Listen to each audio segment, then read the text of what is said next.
So, the song I wrote when I was living in Texas, it is a blues song, but I think it's all about poor choices, so I hope you like it.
Thank y'all. I appreciate it. I appreciate the applause. I've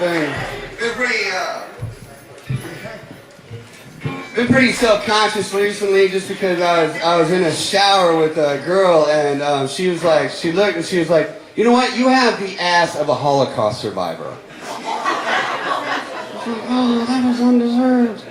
Completely undeserved. She was like, you're one pancake flap away from looking like a 90-year-old man walking away from me. I was like, oh. That hurt. I'll try to be a good person. You know, I got a day job. I'm a nurse. I work in an emergency room, which is it's an interesting career. It's a lot of times it's like standing at the gateway to the parallel universe of stupid people. You know, what comes in and like, oh, and you never know like what to expect, because it's a lot of times it's funny stuff. Where like I had one kid not too long ago. He's like 14 years old, bipolar, just losing his fucking mind. Had to restrain him. I go to like grab him. He's like, let me go, or I'm gonna go all Peter Pan on your ass. I was like, you know what it's like to try and do something like manual while you're laughing? It's impossible. It's impossible. Greatest thing I ever did in medicine was I actually got to help deliver a baby. That was incredible. Especially considering that, like, my entire college career, I had a 4.0 until I took labor and delivery. I was thinking it's like a sports injury, like ice and elevate. And they're like, no, heat it up and keep it low. This lady, she comes in the bathroom. 9 months pregnant. Decides she's going to go to the bathroom, walking up to labor and delivery. Her water breaks. She's standing over the toilet, just screaming her head off. I go in there. I got to get down like Johnny Bench.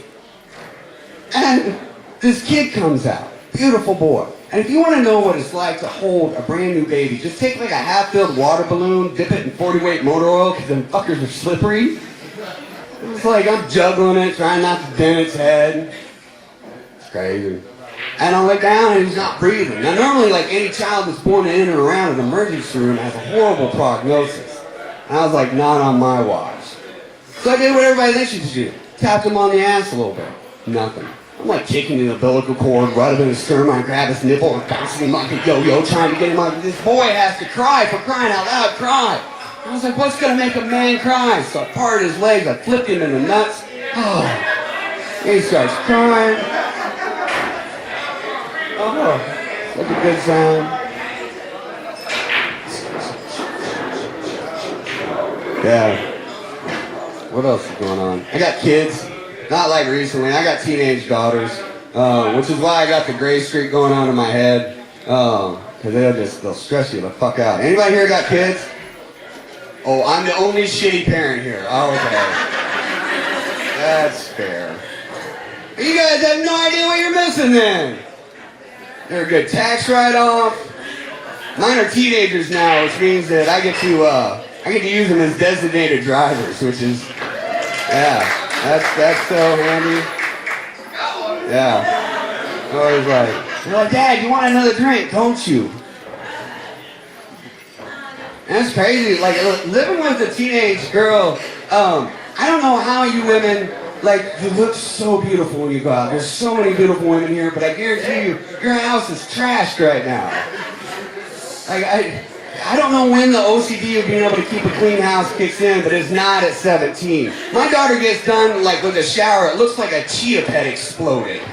There's just hair everywhere. She makes these little nests with it. She does these, like, Salvador Dali paintings on the wall. No idea.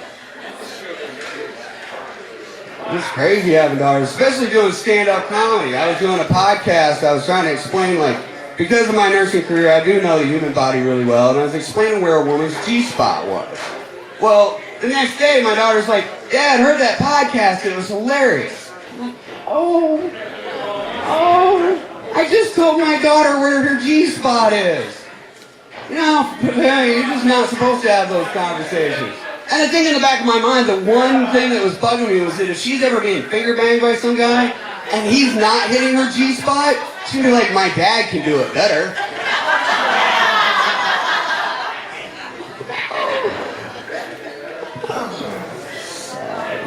Sad.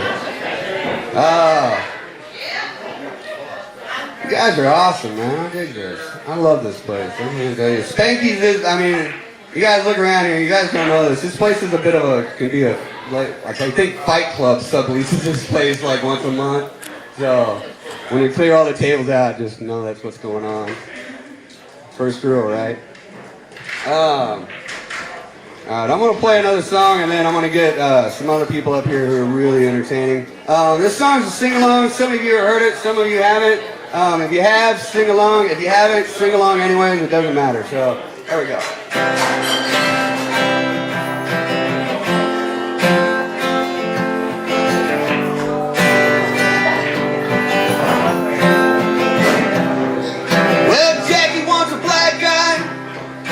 She likes a real big dick, and Johnny's chasing chubbies, cause he likes them kind of thick. Well, everybody here, you're perfect, yet you all have your faults. If you raise your standards low enough, you'll never break your heart. Well, we're all gonna get laid, yeah, each and every day. If you don't find true love, well, you're gonna have to pay. Well, Jackie wants a Mexican, but it isn't what you think. She's safe because she knows that they like that white girl meat, brown, pink. They loving bunch. They're not picky. Well, Johnny wants to switch teams because he likes it on the chin. He heads down to the Castro where the fun always begins. Yeah, we're all gonna get laid, yeah, each and every day. If you don't find true love, well, you're gonna have to pay. Will you ever find yourself alone with no one else around? Grab your favorite toy or sock, take yourself to Happy Town. And then you find that special someone who can really get you off. Hold on to them tightly, cause your house is gonna rock. Here we all sing it. Ready? Well, all gonna get laid, yeah, each and every day. If you don't find true love, well, you're gonna have Hey, it's getting late tonight. Well, no wonder none of you guys have kids. Nobody's... We'll have a lesson later that'll explain how those two are connected. Wow. Alright, well, fine. I'll fucking have sex with most of you here, I think. I don't have real high standards. It's good. Well, I'm gonna get laid, at least some of you. Yeah, each and every day. Hopefully, eventually, one day, you don't find true love. Well, then I guess you're fucking gonna die alone with 1,000 cats. Alright, y'all. My name's Arnold. Oh.